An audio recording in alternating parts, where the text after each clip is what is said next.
Bloomberg Audio Studios. Podcasts, radio, news. The Stock Movers Report, your roundup of companies making moves in the stock market, harnessing the power of Bloomberg data. Let's take a look at some of the stocks on the move today. I'm Paul Sweeney alongside Scarlett Fu, and we're joined by Bloomberg's Christina Aquino. Christine, what are you looking at today? Well, Paul, let's take a look at Tesla more closely, shall we? So ticker TSLA. Those shares actually pairing or reversing even. Some of those opening declines of as much as 2.5%. They're now down 0.2% at the moment. So they did get good news, right? Third quarter deliveries exceeding estimates. The theory is that that is the big rush before the expiry of a federal tax credit for electric vehicles worth $7,500. So that's not nothing. And, you know, the numbers that we got today, that is a precursor to their full earnings report, which is due on October 22nd. A lot of questions about just, you know, the overall sales and revenue picture for Tesla. Bloomberg Intelligence weighing in, saying that while the delivery beat was good news, it was primarily sales from the US and internationally. And the European market is still weak.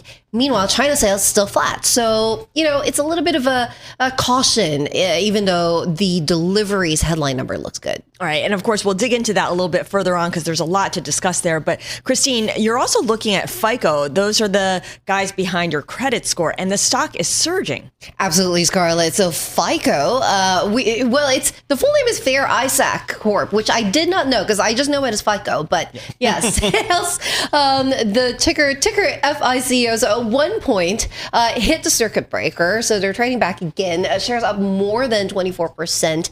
And that would be, if that holds through the close, that would be the biggest gain since November 2022. And that's because they announced a new program that will give mortgage lenders the option to calculate and distribute scores directly to customers. And FHFA Director Bill Pulte weighing in on that result. They are saying that he has had productive conversations with the FICO CEO, Will Lansing, and that he welcomes the changes that they're implementing. So analysts on the street, of course, commenting and saying that this is very clearly bad news for third-party providers such as Equifax and TransUnion. Those shares are falling today, of course. Interesting.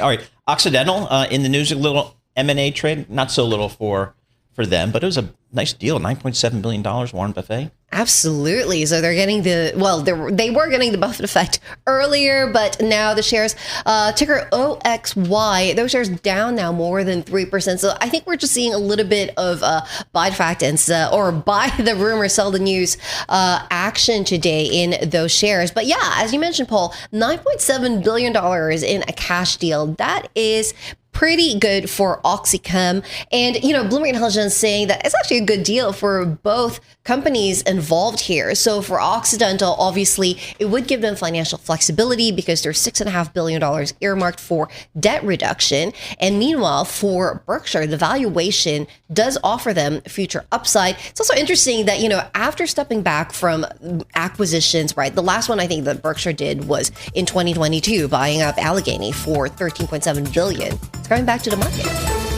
The Stock Movers Report from Bloomberg Radio. Check back with us throughout the day for the latest roundup of companies making news on Wall Street. And for the latest market-moving headlines, listen to Bloomberg Radio live. Catch us on YouTube, Bloomberg.com, and on Apple CarPlay and Android Auto with the Bloomberg Business app.